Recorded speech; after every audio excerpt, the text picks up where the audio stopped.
আমরা এখন আছি হচ্ছে পঞ্চগড়ের সদর উপজেলার অমরখানা ইউনিয়নের দক্ষিণ জামুরি বাড়িতে। তো দক্ষিণ জামুরি বাড়িতে এই যে মসজিদটা আমরা যদি দেখি, এখানে আসলে ওই একটা একদম মসজিদ ছিল, খুবই দুর্দশাগ্রস্ত অবস্থা। এরপরে এখানে হচ্ছে নতুন করে এখন এই মসজিদটা করা হচ্ছে আর কি। মাত্র পিলারগুলার নিচে পিলারগুলা দেওয়া হয়েছে শুধুমাত্র, তাই না? শুধু পিলারের নিচে, পুরাটা তো হয় নাই, দেখাই যাইতেছে। তো আসসালামু আলাইকুম, ভালো আছেন নাকি চাচা?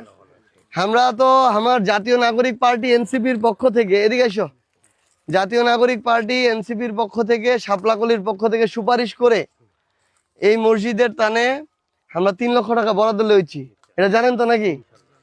তো তোমরা মানে আসলে নিজেরও ভালো লাগছে যে একটা মসজিদ হবে, ওইটা আমার একটু হইলেও একটা সহযোগিতা ছিল। সরকারের থেকে ফান্ড হচ্ছে, কিন্তু আমরা তো সুপারিশ করে আবেদন করে লেউছি আর কি। তো এটা দেখে এখন ভালো লাগছে আর কি। ইনশাল্লাহ এরপর আরো বেশি করে লে আসবো।